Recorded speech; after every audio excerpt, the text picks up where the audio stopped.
Hey! I straightened up, glaring at my brother Zach. He'd pulled one of his favorite tricks, stomping on the brakes so the lurching of the car woke me. Yawning, I took in the rolling hills and barely paved side roads, fading to obscurity in the dusk. Where are we?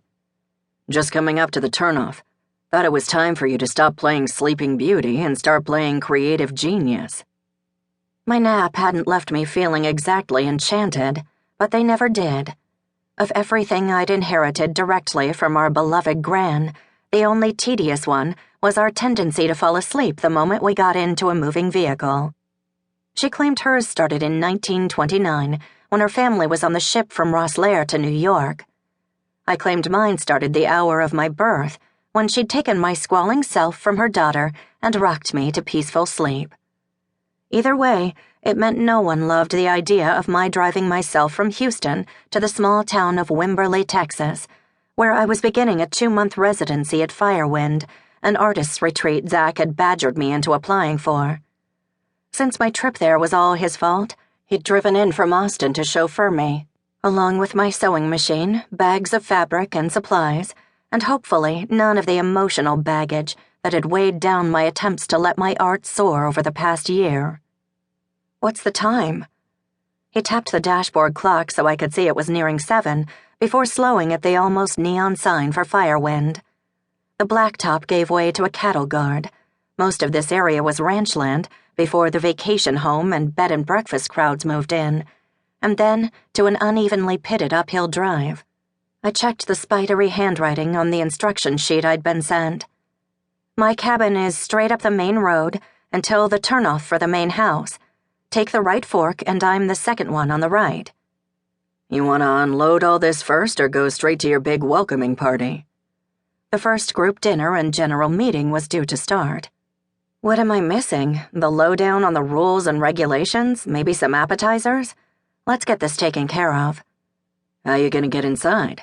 Zach asked, parking outside a neo-rustic log-faced cabin, totally square except for the 5-by-4-foot porch notched in by the front door. It was about what I'd expected, but the size of the wraparound windows surprised me, and the fact I could actually hear a babbling brook somewhere off to the north of my cabin was cool in a hokey way. They sent me the code for the front door. Everything here is state-of-the-art yet rural. I unbuckled, repressing my need to stretch until I stood up outside. Zach got out the first load of bags while I climbed the 3 porch steps and peered at the dark keypad until I could make it out well enough to punch the 4 digits. The control panel beeped twice at me and the door clicked. Freaky, I said, entering what would be my home for the next 8 weeks.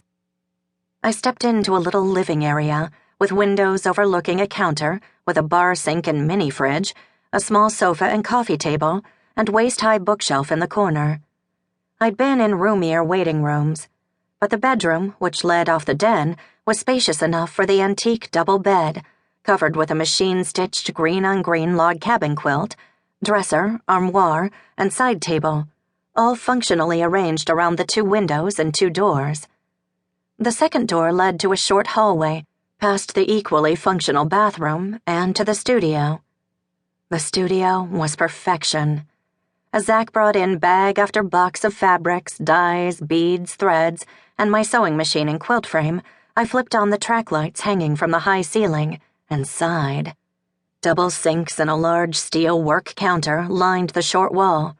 A bank of storage cabinets under the low wall divided the studio from the den, and the rest of the huge room was nothing but rough-hewn hardwood floors, vast windows, and a couple of easels and wood tables. The chair at the tilted drawing board was ergonomic. A rolling chair at the desk was smooth enough to slide me across to the supply cabinet with a single push.